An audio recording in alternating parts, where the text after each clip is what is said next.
Hi, today I want to cover the issue of youth unemployment in Kenya and share some of the solutions to address this challenge. And youth unemployment is a significant challenge in our country. And according to latest data, the youth unemployment rate in the country in 2024 stood at 11.9%. And this is not the official data. When I was doing this research, I found there is different government agencies and websites provide different figures or inconsistent figures. Some cite 11.9%, others 35%.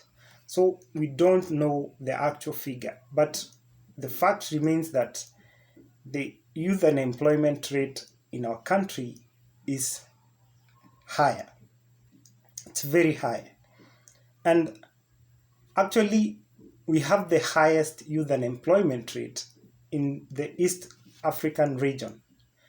In 2024, in Tanzania, when we compare ourselves to Tanzania and Uganda, Tanzania had 3.3% and Uganda had 4.5% compared to our 11.9% and above.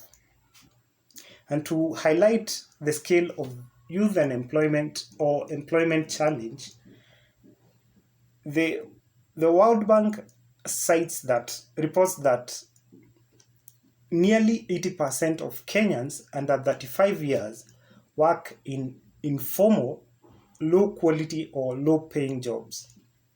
And even according to the same organization, the World Bank, young women are disproportionately affected as they face greater challenges in accessing finance and formal jobs. And of course, the government has implemented different youth and employment initiatives over time, including Kazi Mtaani, Uwezo Fund, Ajira Digital Program, and the recently launched the Kenya Youth and Employment Opportunity Project. And while these initiatives are effective in providing mentorship and promoting or equipping our young people with entrepreneurship skills, their impact tends to be short-lived. The magnitude of the challenge or the challenge of youth unemployment is evident. Just 2 weeks ago, over 20,000 youths gathered for the Climate Works program, only to end up chasing away government officials. I'm not in support of violence against leaders, but this shows that youth unemployment is a major threat even to the stability of our nation, and it even contributed to the recent Gen Z demonstrations. And to avert an uprising and maintain peace and stability in the future, the government must adopt comprehensive strategies to address the youth unemployment crisis. So, what can we do to address the unemployment crisis? Here are my proposals. First, we need to ensure equity and quality in our education system. Education inequality is directly linked to youth unemployment. And in our country, students in rural areas and overcrowded urban areas often attend schools with inadequate resources and less qualified teachers, and this limits their skill development. And in future, those who are affected are forced to rely on informal and low-paying jobs. They don't even have the ability to create jobs for others. And to ensure equity and quality in our education system, we need to close gaps in resource allocation and also establish a conducive learning environment for every Kenyan child, regardless of their background.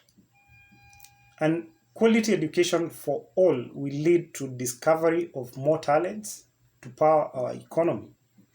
And talented youth can be a powerful engine for job creation through innovation and entrepreneurship, and this means they can create jobs for themselves. So, second, we need to ban gambling and get our young people working. I know this may be very unpopular, but I believe time is up for gambling in Kenya.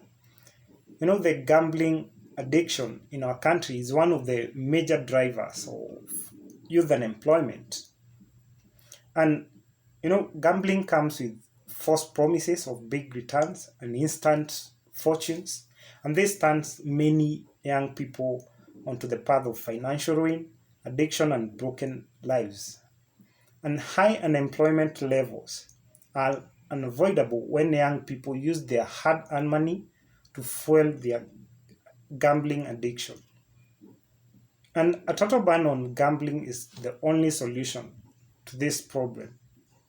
The economic benefits of gambling are non-existent. We know the government collects some taxes, but the economic and social harm of gambling exceeds those taxes. Let's empower our young people to pursue entrepreneurship, invest in the real economy, which is a powerful way to build real wealth while creating jobs for others. That we need to intensify or expand efforts to boost value addition to agriculture. I know this has been there, but value addition not only boosts food security and income, but it also creates the much needed jobs for the youth through the growth of backward and forward linkages. And youth engagement is crucial in achieving this agenda, as they can easily adopt new technology and develop value added products, and this will help even boost our agricultural sector and our economy. Fourth, we need to reduce taxes, especially on the informal sector. Cutting taxes allow businesses and individuals to have more disposable income, leading to more investment and increased job opportunities. On the other hand, if we overregulate or overtax the informal sector, this can push many small businesses to shut down, and this leads to job losses, higher unemployment, and slow economic growth. And we can't apply punitive taxes on people who are just surviving, then wonder why businesses are closing and the economy isn't thriving. The best strategy is to nurture small businesses, to expand their productive or production capacity, then tax them later. So, fifth, we need to support entrepreneurship and innovation among our young people. The government currently has some initiatives to do this, but we need to expand the reach of these initiatives and to support more young people to engage in entrepreneurship and to innovate. Uh, you know, uh, Programs like the Kenya Youth Employment and Opportunity Project should receive more funding, and this will empower more young people, and they will have the ability to create jobs for themselves and even for others. So, six is to increase support or investment in labor intensive sectors like textile and leather industry.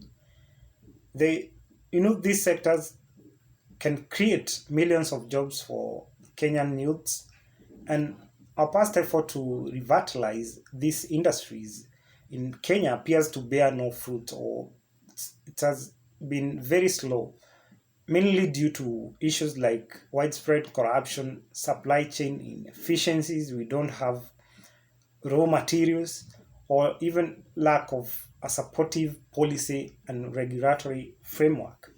We should take lessons from countries like Vietnam and Bangladesh, which have succeeded in in the textile and leather industry, and they have created millions of jobs for their young people. The government should implement policies to attract foreign investment in these industries, and create a conducive business environment. And these policies include tax breaks and duty-free import of machinery, the equipment or the machinery used in these two sectors. The next one is to improve career guidance programs in high schools. This has been there, but we need to inject more funding. We need to expand the career guidance services in high school. You know, career guidance not only helps young people to identify suitable career paths, but it also fosters the development of skills that align with the market's needs. And and finally, we need to increase corporate-led upskilling initiatives. And addressing youth unemployment requires partnerships across public and private sectors. Private corporations have an essential role to play by using their expertise and resources to equip our young Kenyans with practical and even demand driven skills. And this will help tackle the issue of skill related underemployment. And to conclude, implementing these recommendations would significantly cut the rate of youth unemployment in the country. And by doing so, Kenya can achieve stability and rapid economic growth. That's all from me today. Don't forget to like and subscribe.